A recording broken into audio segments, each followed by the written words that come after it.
اب میں آپ کو ذرا اس جو انسانوں میں سے انسان دشمنی کا جن کا سب سے بڑا رول ہے، میں ان کی 2000 سالہ تاریخ کا آپ کے سامنے نقشہ رکھنا چاہتا ہوں۔ ان 1400 سال کا تو میں نے صرف 4 آپ کو پوائنٹس بتائے۔ موسیٰ سے عیسیٰ تک 1400 برس علیہم الصلاۃ والسلام، 2 مرتبہ عروج، 2 مرتبہ زوال، اشیریوں کے ہاتھوں پٹوائی، بابلیوں کے ہاتھوں پٹانا، گریکس کے ہاتھوں مرمت، رومنز کے ہاتھوں مرمت۔ یہ جو 2000 سال ہے، کیونکہ اب تو ظاہر بات ہے 21ویں صدی شروع ہو گئی، 20 صدیاں حضرت مسیح کو پوری ہو گئی۔ پہلی بات نوٹ کیجئے، حضرت مسیح کی پیدائش ہے سن 1 قبل مسیح۔ یہ نقطہ آپ نے کبھی سنا ہے یا نہیں؟ جب ملینیم کا سلسلہ شروع ہوا تھا پچھلے سال، تو میں نے بیان کر دیا تھا کہ ایک عجیب حساب کے اندر انہوں نے غلطی کی ہوئی ہے۔ حضرت مسیح کی پیدائش ہوئی 25 دسمبر کو، سن انہوں نے شروع کر دیا، جو اس کے بعد جنوری آئی تو پہلا سال شروع ہو گیا۔ اگر جنوری سے پہلا سال شروع ہوا تو یہ 6 دن جو ہے تو اس کے پچھلے سال میں تھے، لہذا کہا جائے گا کہ Jesus Christ was born 1 year before Christ, BC۔ تو 1 قبل مسیح میں حضرت مسیح کی پیدائش ہوئی۔ یہ آخری اسرائیلی نبی اور رسول۔ یہودی علماء کی مخالفت، دشمنی، سولی پر چڑھوا دینا میں بیان کر چکا ہوں۔ سن 33 عیسوی میں، جبکہ حضرت مسیح کی عمر 33 برس تھی، اللہ تعالیٰ نے انہیں زندہ آسمان پر اٹھا لیا، لیکن یہودیوں نے اپنے خیال کے مطابق انہیں سولی پر چڑھوا دیا، ان کی موت واقع ہو گئی۔ اگرچہ اس کے بعد یہ اختلاف ہے ان میں، یہودی کہتے ہیں وہ سولی پر چڑھ گیا، ختم ہوا، مر گیا۔ عیسائی کہتے ہیں نہیں، انتقال ہوا ہے مسیح کا صلیب پر، لیکن پھر وہ دوبارہ زندہ ہو گئے ہیں۔ ان کی لاش ایک غار میں رکھ دی گئی تھی، وہاں ریزریکشن ہو گیا، ان کا باعث بعد الموت وہی ہو گیا، اور پھر انہیں اللہ نے زندہ آسمان پر اٹھا دیا۔ تو ہمارے اور عیسائیوں کے درمیان نوٹ کر لیجئے، یہ چیز مشترک ہے کہ حضرت مسیح آسمان پر زندہ اٹھائے گئے۔ فرق کیا ہے؟ وہ سمجھتے ہیں کہ سولی دیے گئے، سولی پر مرے، پھر زندہ ہوئے، پھر گئے۔ ہم سمجھتے ہیں کہ نہیں، وما صلبوہ وما قتلوہ، انہوں نے نہ صلیب دے سکے انہیں اور نہ انہیں قتل کر سکے، بل رفع اللہ الیہ، اللہ نے اٹھا لیا۔ پھر ہمارا اور یہ اس کا عیسائیوں کا ایک اور اتفاق ہے، سیکنڈ کمنگ آف جیسس، حضرت مسیح دوبارہ آئیں گے۔ یہ عیسائیوں کا بھی عقیدہ ہے اور ہمارا بھی۔ بہرحال تو جیسا کہ میں نے عرض کیا کہ اس وقت یہ عذاب استیصال، عذاب اکبر کے مستحق ہو چکے تھے، لیکن اللہ نے ان کی مدت دراز کی ہے، لیکن ان پر دنیاوی عذاب کا ایک کوڑا جو ہے اللہ تعالیٰ کی طرف سے اسی وقت برسا۔ دنیاوی عذاب دنیا میں رہتے ہوئے ختم نہیں کیا۔ 37 برس بعد، حضرت مسیح کے رفع سماوی کے 37 برس بعد، سن 70 میں یہودیوں نے بغاوت کی رومیوں کے خلاف۔ رومی ٹائٹس جنرل تھا ایک، اس نے پھر جو حملہ کیا ہے، 1,33,000 یہودی ایک دن میں قتل کیا یروشلم میں، اور ہیکل سلیمانی گرا دیا۔ وہ ہیکل پہلے بھی گرا تھا، پہلے 1400 سال کے دوران میں بھی نبوکڈنیزر نے گرایا تھا، لیکن پھر اس کے 150 سال بعد انہوں نے دوبارہ بنا لیا تھا، اس لیے وہ اسے سیکنڈ ٹیمپل کہتے ہیں۔ پہلا ٹیمپل جو حضرت سلیمان نے بنایا تھا، نبوکڈنیزر نے گرا دیا 587 قبل مسیح میں، پھر دوبارہ انہوں نے 150 سال کے بعد بنا لیا۔ وہ اس تاریخ کا حصہ ہے، میں نے جس کے بارے میں آپ کو تفصیل نہیں بتائی۔ اس میں یہ ہوا سن 70 میں وہ گرا دیا گیا، وہ آج تک گرا پڑا ہوا ہے۔ نمبر 2، یہ کہہ دیا گیا کہ یہودیوں اس ارض فلسطین سے نکل جاؤ، تم یہاں نہیں رہ سکتے اب۔ لہذا جس کا جہاں سینگ سمایا چلا گیا، یورپ میں چلے گئے، ایشیا میں آ گئے، عرب میں آ گئے، یہ 3 قبیلے جو رات بھی میں نے عرض کیا تھا، بنو قینقاع، بنو نذیر اور بنو قریظہ، یہ وہاں سے آ کے مدینے میں آباد ہو گئے۔ جس کا جہاں سینگ سمایا، افریقہ میں، ہندوستان میں، جہاں چلے گئے، ڈایاسپورا اسے کہتے ہیں، وہ آپ نوٹ کر لیجیے اس لفظ کو، ڈایاسپورا، ہمارا دور انتشار، جبکہ ہمیں ہماری اصل سرزمین تو فلسطین ہے، حضرت ابراہیم کا مسکن، حضرت اسحاق حضرت یعقوب کا مسکن فلسطین، یہ ہے ہماری اصل جاگیر، یہ تو ہماری جدی پشتی جاگیر ہے، لیکن یہاں سے نکال دیے گئے سن 70 عیسوی میں، اور وہاں سے لے کے 1917 تک ان کا ڈایاسپورا جاری رہا۔ یہ دور انتشار ہے۔ اس دور انتشار کے اب چند حصے ہیں جس کو میں چاہتا ہوں کہ آپ علیحدہ علیحدہ سمجھ لیں۔ دور انتشار کا جو پہلا جو ہے تقریباً 300 برس، رومی حکمران تھے، وہ یہودیوں کے بھی دشمن تھے اور عیسائیوں کے بھی دشمن تھے، عیسائی اور یہودی ایک دوسرے کے بھی دشمن تھے، لیکن رومی سمجھتے تھے کہ یہ ایک ہی تھیلی کے چٹے بٹے ہیں۔ رومیوں کے نزدیک عیسائی بھی یہودیوں ہی کا ایک فرقہ تھے، کوئی علیحدہ مذہب تو تھا ہی نہیں، لہذا رومی جو ہیں رومنز وہ ان دونوں کو ستاتے تھے، مارتے تھے، اور یہ آپس میں لڑتے تھے، یہودی عیسائیوں کو مارتے تھے، عیسائی یہودیوں کو مارتے تھے۔ یہ ہے 300 برس تک کی تاریخ۔ سن 300 عیسوی میں کیا ہوا؟ ایک معجزہ ہو گیا۔ بہت عظیم ایمپرر کانسٹینٹائن، قسطنطین اعظم، رومن ایمپررز میں سے بہت بڑا ایمپرر، وہ عیسائی ہو گئے۔ اب تو معاملہ بالکل تلپٹ ہو گیا، پوری سلطنت عیسائی ہو گئی۔ اب عیسائیوں کے عیش ہو گئے اور یہودیوں پہ مار پڑنی شروع ہوئی۔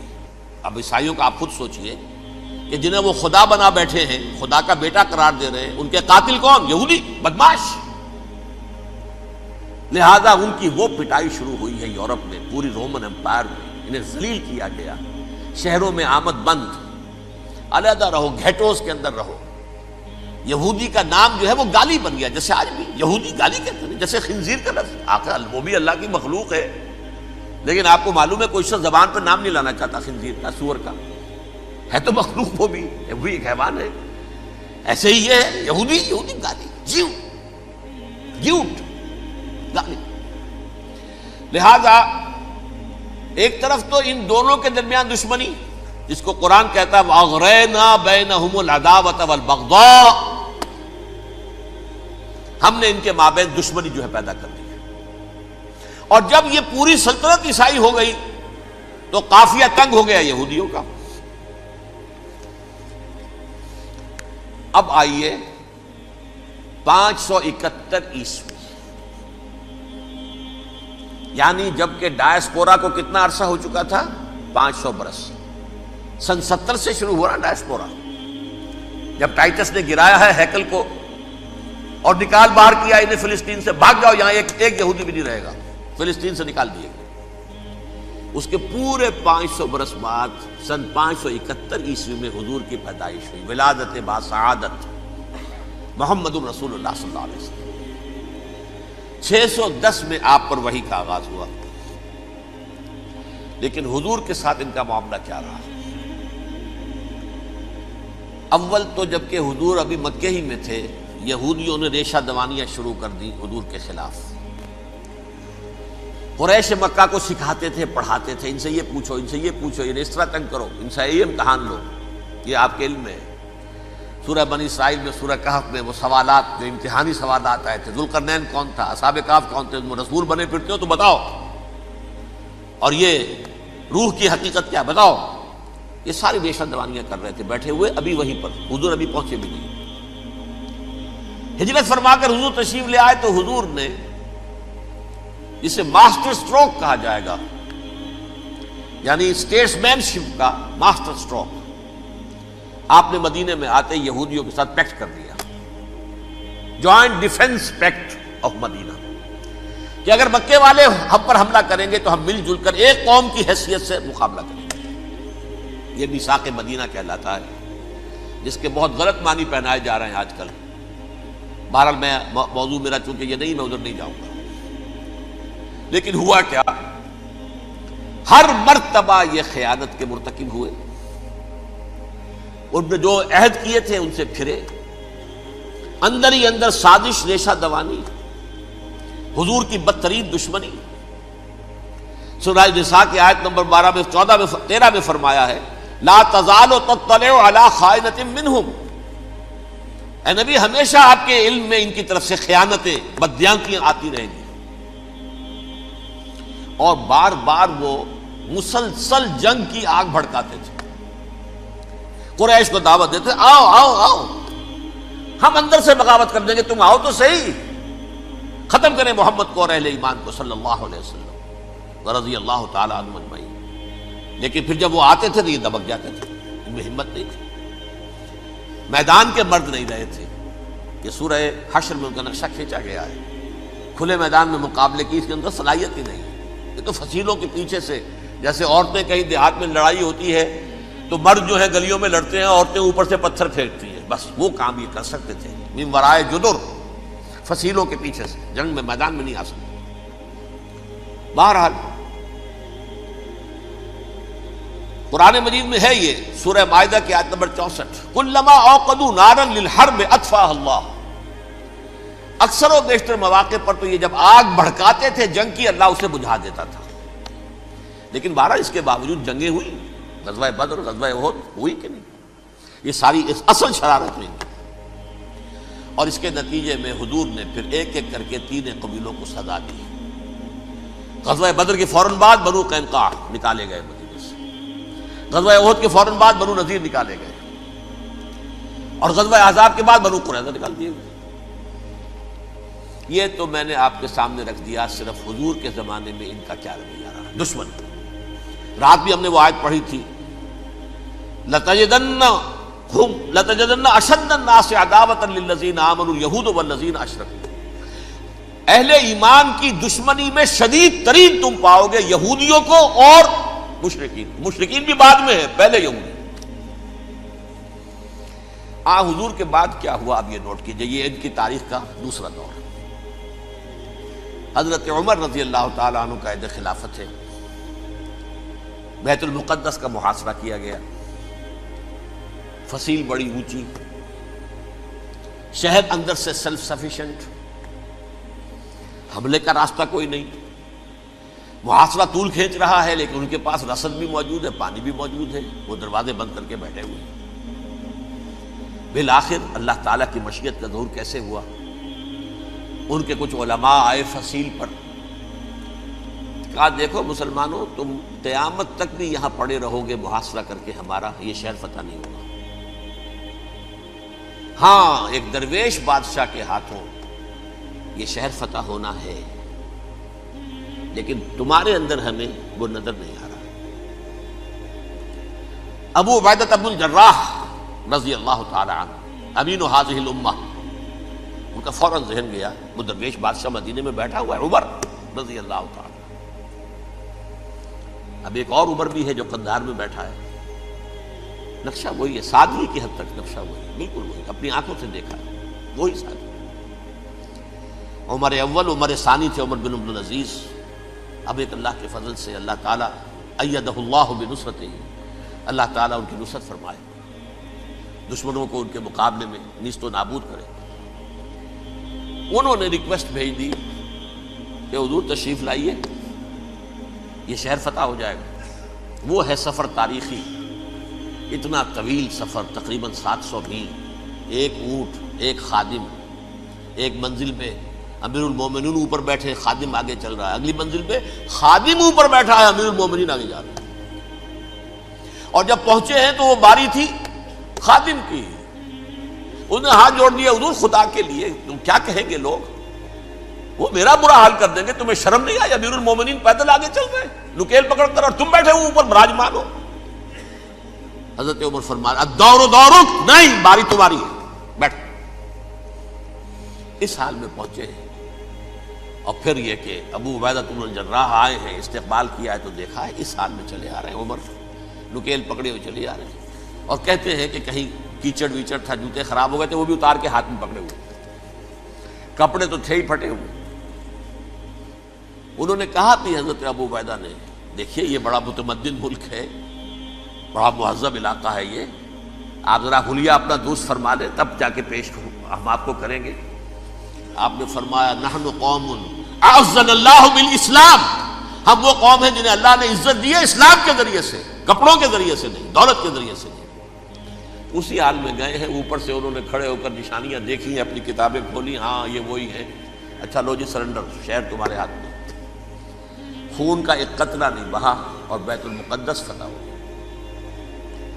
لیکن اس وقت حضرت عمر نے ایک نرمی یہ کی کہ یہودیوں کے لیے بھی اسے اوپن سٹی قرار دے دیا۔ یہ احسان عظیم حضرت عمر کا، اس سے پہلے یہودی آ ہی نہیں سکتا تھا، داخل ہی نہیں ہو سکتا تھا، وہاں وہ آ کر وزٹ نہیں کر سکتا تھا، زیارت نہیں کر سکتا تھا اپنے مقدس مقامات کی۔ حضرت عمر نے یوں سمجھیے کہ تقریباً 550 برس کے بعد ان کے لیے راستہ کھولا ہے کہ ہاں تم آ سکتے ہو، زیارت کر سکتے ہو۔ لیکن یہ عیسائیوں نے لکھوایا معاہدے کے اندر، انہیں یہاں آپ آباد ہونے کی اجازت نہیں دیں گے، لیکن کم وزٹ دی پلیسز، دیکھیں زیارتیں کریں اور جائیں۔ یہ معاہدہ حضرت عمر کا ہے رضی اللہ تعالیٰ، جو پھر خلافت راشدہ کے بعد بنو امیہ نے بھی اس کو آنر کیا، بنو عباس نے کیا۔ پھر جو ہمارے یہ ترکوں میں اندر خلافت آئی تو ترک خلفاء نے بھی اس معاہدے کی پوری پابندی کی۔ فلسطین میں آ سکتے ہیں یہودی صرف زائرین کی حیثیت سے، وہاں آباد نہیں ہو سکتے۔ اب آئیے اگلا دور آیا حضرت عثمان کا دور خلافت۔ یہ ہے وہ وقت کہ اب یہود نے امت مسلمہ کی پیٹھ میں چھرا گھونپا۔ وہ کیسے؟ ایک یہودی عبداللہ ابن سبا اسلام کا لبادہ اوڑھ کر آ گیا، معاشرے کا جائزہ لے لیا، ان میں بنو ہاشم اور بنو امیہ میں جو پرانی کشاکش تھی اس کے کچھ نہ کچھ جراثیم باقی ہیں، اگر ان کو ذرا بھڑکا دے تو مسلمانوں میں انتشار پیدا ہو جائے۔ کہا یہ عثمان کون ہے؟ یہ تو بنو امیہ میں سے ہے، یہ حق تو بنو ہاشم کا ہے، خلافت ان کے پاس ہونی چاہیے، محمد کے تو رشتہ دار وہ ہیں صلی اللہ علیہ وسلم۔ عوام الناس کے اندر بات پھیلنی شروع ہوئی۔ پھر ایک بڑی سازش کے انداز میں حضرت عثمان کے خلاف پروپیگنڈا، حضرت عثمان کے جو عاملین تھے، گورنر تھے، ان کے خلاف پروپیگنڈا، اور ایسی ہوشیاری کرتے تھے کہ کوفے میں کوفے کے حاکم کے خلاف کچھ نہیں کہنا، اجی مصر میں یہ ہو رہا ہے، اجی شام میں یہ ہو رہا ہے، اجی یہ جو عثمان ہے وہ یہ کر رہا ہے، یہ ظلم ہو رہا ہے، یہ لوٹ مار ہو رہی ہے، یہ خیانتیں ہو رہی ہیں۔ اب نہ تو اس زمانے میں مینز آف کمیونیکیشن، کیسے تصدیق کریں؟ افواہیں تو آپ آج کراچی کے اندر شروع ہو جائے تو پتہ نہیں چل سکتا کسی کو کہ کیا اس میں صداقت ہے، کیا جھوٹ ہے، اور بری بات جو ہے فطرت انسانی کی کمزوری ہے وہ فوراً قبول کرتا ہے، کسی کے بارے میں اچھی بات ماننے کو تیار نہیں ہوتا، لیکن بری بات تو فوراً تیار۔ بہرحال یہ فتنہ انہوں نے اٹھایا، حضرت علی کی الوہیت کا فتنہ اٹھایا، حضرت عثمان کے خلاف الفتنۃ الکبریٰ برپا کیا، حضرت عثمان شہید ہوئے۔ اس کے بعد 5 برس تک مسلمان ایک دوسرے کی گردنیں کاٹتے رہے، باہمی خانہ جنگی ہوئی، امت کو وہ زخم لگایا ہے جو آج تک جس سے خون رس رہا ہے۔ یہ شیعان عثمان اور شیعان علی تھے جو بعد میں پھر سنی اور شیعہ ہو، اور آج تک فتنہ کس نے جگایا؟ ایک عبداللہ ابن سبا یہودی اور اس کے کارندے، شیطان کا ایجنٹ، اور انسانوں میں سے بھی اس کے جو بھی حواریین تھے اور شیطانوں کے اندر سے بھی تھے، انہوں نے بھی اس آگ کو بھڑکایا۔ یہ آپ سوچ لیجئے کہ یہ کس نے وہ زخم لگایا؟ یہودی۔ اگلا دور آیا، خلافت راشدہ ختم ہوئی، بنو امیہ کا بھی دور کافی گزر گیا۔ طارق ابن زیاد 712 عیسوی میں حملہ کرتے ہیں اسپین پر۔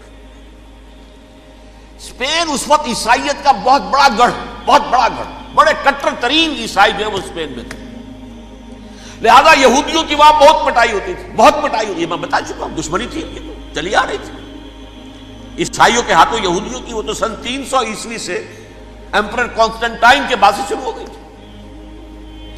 اس حوالے سے یہودیوں نے اس وقت چالاکی یہ برتی، کچھ راستے واسطے بتائے، کچھ مدد کی طارق ابن زیاد کی۔ طارق ابن زیاد نے انہیں اپنا محسن سمجھا، ہسپانیہ فتح ہو گیا تو یہودی چونکہ محسنین کی فہرست میں آ چکے تھے، انہیں بہت اقتدار نصیب ہوا، بڑی سپورٹ مسلمانوں نے دی۔ ان کے بڑے بڑے علماء جو ہیں اسی دور کے اندر پیدا ہوئے، بڑے بڑے تھنکرز ان کے اسی دور میں پیدا ہوئے۔ بن گوریون جو کہ ایک وزیر اعظم تھا اسرائیل کا، اس نے یہ لکھا ہے اپنی کتاب میں، Muslim Spain was the golden era of our diaspora. وہ ڈائسپورا جو 70 عیسوی سے شروع ہوا تھا اور 1917 عیسوی تک جاری رہا ہے، اس میں سے گولڈن ایرا ہمارا جو تھا وہ مسلم اسپین تھا. ہسپانیہ میں بیٹھ کر ہم عیش کیے. لیکن وہاں سے انہوں نے اور جو کچھ کیا، یہ تو داستان کے بہت سے گوشے ہیں، لیکن میں جس اسٹریٹ لائن میں چل رہا ہوں اس کے اعتبار سے ایک بات سمجھ لی. وہاں بیٹھ کر انہوں نے اب عیسائیت کی پیٹھ میں چھرا گھونپا، پروٹیسٹنٹ مذہب پیدا کیا، تقسیم کر دیا. جیسے شیعہ سنی کی تقسیم، عبداللہ ابن سبا، رومن کیتھولک اور پروٹیسٹنٹ کی تقسیم، یہودی علماء. ہوتا کیا تھا؟ ہسپانیہ کی یونیورسٹیاں ہیں، کارڈووا میں ہے، ٹولیڈو میں ہے، گریناڈا میں ہے، غرناطہ، قرطبہ، تولیتلا، اور وہاں آتے تھے لوگ. فرانس سے چلے آ رہے ہیں نوجوان پڑھنے کے لیے، جرمنی سے چلے آ رہے ہیں، اٹلی سے چلے آ رہے ہیں. 3 ہی ملک قریب ترین پڑھتے ہیں سینٹرل جو یورپ کے ہیں. یہاں پر جو ہے وہ اسلام جو نور پھیلا رہا تھا اس سے بھی مستفیض ہوئے. جہالت کے جو ہے پردے ان کے وہ چھٹے. اس کے ساتھ ہی وہ یہودی وہاں ان کے اندر جو جراثیم داخل کر رہے تھے وہ اس عیسائیت کے خلاف بغاوت تھی جو اس وقت دنیا میں عیسائیت اس وقت تھی. پوپ کا راج تھا دنیا میں اس وقت. یورپ میں جو عیسائیت تھی اس میں ایک طرف بادشاہ تھے، لیکن بادشاہوں کی حیثیت وہاں پر یوں سمجھ لیجئے کٹ پتلیوں کی تھی. اصل قوت پوپ کے ہاتھ میں تھی. اور پوپ کو انہوں نے جیسے قرآن نے کہا اتخذوا احبارهم ورهبانهم اربابا من دون اللہ، کیونکہ سینٹ پال نے شریعت موسوی ساقط کر دی تھی تو اب شریعت تھی ہی نہیں. پوپ کو اختیار تھا جس چیز کو چاہے حلال قرار دے دے، جس چیز کو چاہے حرام قرار دے دے. اتخذوا احبارهم ورهبانهم اربابا من دون اللہ. انہوں نے کہا صاحب یہ پوپ کس بلا کا نام ہے، یہ بھی انسان ہے. بات تو ٹھیک تھی نا، اصل حیثیت تو کتاب کی ہونی چاہیے، ڈیوائن بک، دی ریویلڈ اسکرپچر. لہذا اور یہ کتاب ہر شخص پڑھ سکتا ہے. کوئی پوپ کے باپ کو جو ہے کوئی اس کے لیے پروپرائٹری رائٹس تو نہیں ہے کہ صرف پوپ پڑھ سکتا ہے یا پادری پڑھ سکتے ہیں. ہم بھی پڑھ سکتے ہیں، ہم بھی سمجھ سکتے ہیں. یہ باتیں تھی کہ جن کو بڑھا چڑھا کر بیان کر کے اور پوپ کا اقتدار ختم کرا دیا اور توجہ مرکوز کر دی بائبل کی طرف. اب بائبل میں بڑا حصہ تو اولڈ ٹیسٹامنٹ کا ہے. نتیجہ کیا ہوا؟ یہود کی عظمت پروٹیسٹنٹس کے نزدیک مسلم ہو گئی. اصل قوم تو یہ ہے. وہ دشمنی بدلی کہ نہیں بدلی؟ موسیٰ کے امتی یہ ہے، تورات موسیٰ کو دی گئی، ابراہیم کی نسل یہ ہے. لہذا وہ جو دشمنی تھی، جو عداوت تھی کہ ہمارے خدا کو سوری چڑھانے والے ہیں یہ بدماش، اس کا ازالہ ہوا اس پروٹیسٹنٹ مذہب کے نتیجے میں. یہ میں اب آپ کو بتاتا ہوں کہ ایک نتیجہ وہ نکلا ہے جسے برٹرنڈ رسل نے بیان کیا ہے. اس کی کتاب ہے ان پریز آف آئیڈلنس، صفحہ 108. وہ لکھتا ہے the Christians retaining the Judaic belief in special revelation added to it the Roman desire for world wide domination and the Greek taste for metaphysical subtleties. The combination produce the most fiercely persecuting religion that the world has yet known. یہ 3 چیزیں آ کر عیسائیت میں مل گئی. ایک تو جب یہ اولڈ ٹیسٹامنٹ جو ہے وہ ان کے ہاتھ میں آ گئی، اور اس کے میں کچھ آپ کو بتا دیتا ہوں کہ اولڈ ٹیسٹامنٹ کی تعلیمات، کیونکہ یہ اولڈ ٹیسٹامنٹ جو ہے یہ محرف تھی.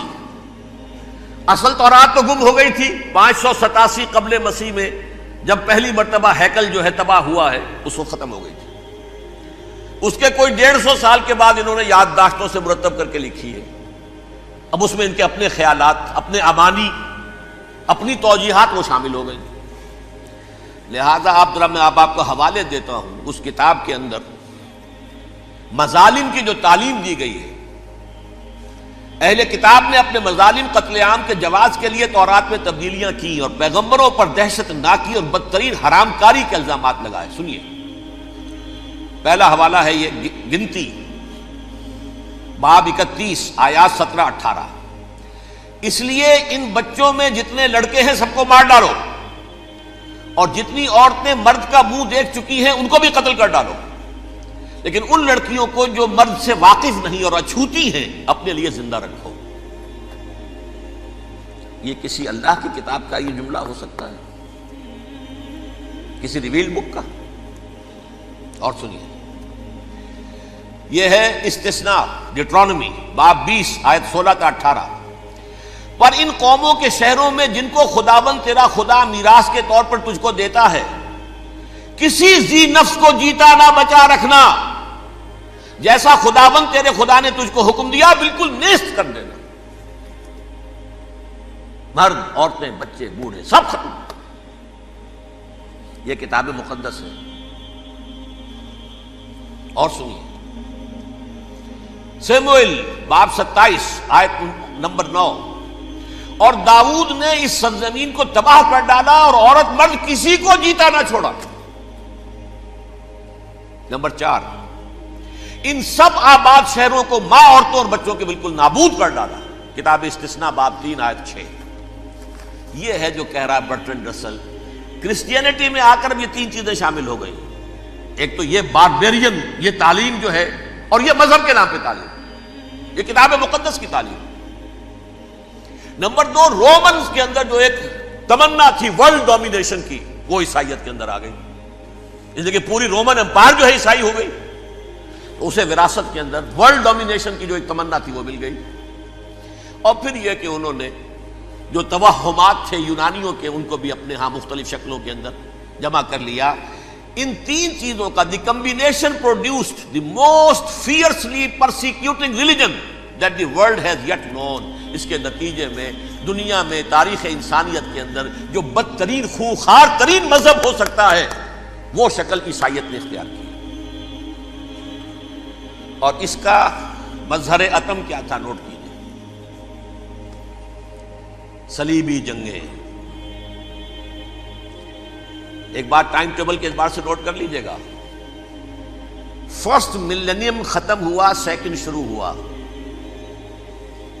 ان کے 1000 سال ختم ہوئے تو 11ویں صدی میں سیکنڈ ملینیم شروع ہوا، تو پہلی صلیبی جنگیں ہوئی. لاکھوں مسلمان قتل کیے.